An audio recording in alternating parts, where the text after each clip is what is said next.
Welcome back po sa ating YouTube channel at ngayon po ay magre-review tayo ng bagong diving light na dumating at matagal na po itong dumating sa atin at di lang po natin agad na review dahil sa tayo po ay nagkasakit at ngayon po ay i-review natin yung diving flashlight na galing kay Flashlight Go. Ito po yung X-Star SD1 4-color mini dive beacon. At ayan, meron po siyang 4-color lights at meron po siyang 8 lighting modes. At powered by CR123A 16340 battery at meron din po siyang memory function at lower power reminder function at underwater 100 meters deep. Ayan. At tingnan po natin kung ano yung mga laman ng kahon.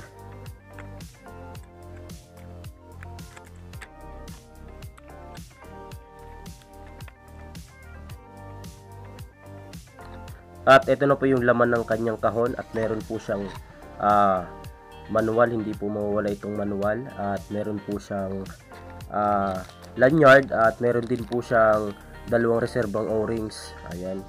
At meron din po siyang snap hook. Ito po yung kinakabit dun sa kanya sa diving light natin. At meron po siyang battery. Ito po yung battery niya. Napakaliit lang. 16,340 at 650 mAh lang po yan. Ayan. At syempre yung ating diving light na X-Star. Ayan o. Napaka-cute niya at napaka-handy niyang gamitin. At ayan. The best itong gamitin sa ating mga diving activities, lalong-lalo na sa camping dahil sa effective itong magagamit niyo dahil ito ay napakaganda at napaka handy niyang gamitin at kahit saan niyo lang siya lagay, kahit sa bulsa niyo lang ay kayang-kaya dahil sa napakaliit lang niya. Ayan o. At ayan, nadako naman tayo dun sa kanyang performance at titingnan natin yung kanyang dalit kung maganda ba o malakas. Ayan. At ilalagay na po natin yung kanyang battery at ingat lang po tayo sa paglagay ng battery, baka hindi po masakto at hindi po maayos yung ating paglagay ng battery. Ay yung negative niya po ay nasa baba at yung positive niya po ay nasa taas. At ganito naman po yung pag-operate niya. Ayan. Kapag bubuksan nyo po ay pipihitin nyo po lang po ng pahigpit.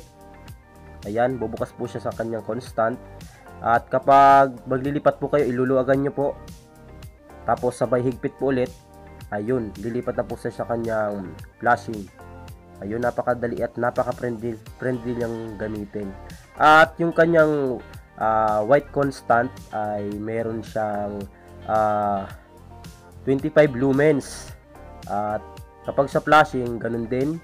At sa constant naman, umaabot siya ng 5 hours. At kapag sa flashing ay tumatagal siya ng 10 hours.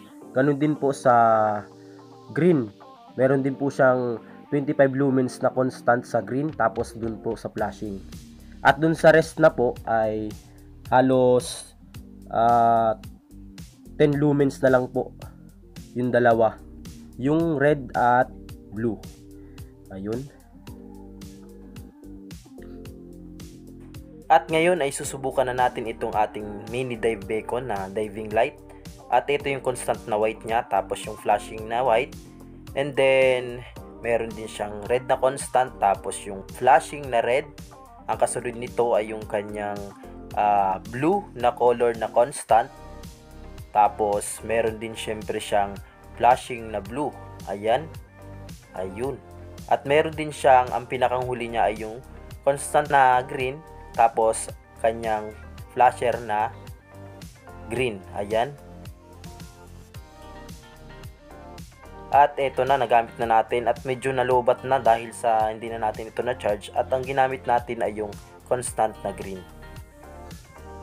At talagang napakahalaga po ng meron po tayong ganitong signal light dahil sa kapag minsan ay medyo maiba yung panahon at inaabutan tayo ng maibang panahon ay kapag meron po tayo nito ay magiging gabay natin ito at signal natin sa mga dumadaang mga sasakyang dibangka. Halimbawa ay namamana tayo Itatakid lang natin ito sa ating buoy at syempre ilalagay natin yung mga flashing na light para mapansin agad ng mga demotor na dumadaan at para din po sa ating kaligtasan. At gayon din po kapag may mga kasama tayo ay hindi po sila maliligaw at hindi po sila maghahagilap kung saan po kayo napupunta dahil sa meron po kayong nakalagay na signal light sa inyong buoy. Ayan, madali po kayo magkakakitaan. Ayan, pwede rin yung pong ilagay ito sa kanyong demotor na bangka at kung meron po kayo ay talagang napaka-effective po nito dahil sa magagamit po ito para sa mga safety purposes. Ayan.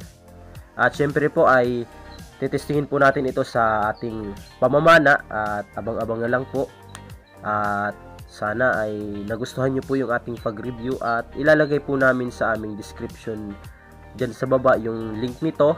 At kung nagustuhan nyo po ay pakiiwan naman po ng isang like at mag-comment na rin po kayo at pakishare na rin po.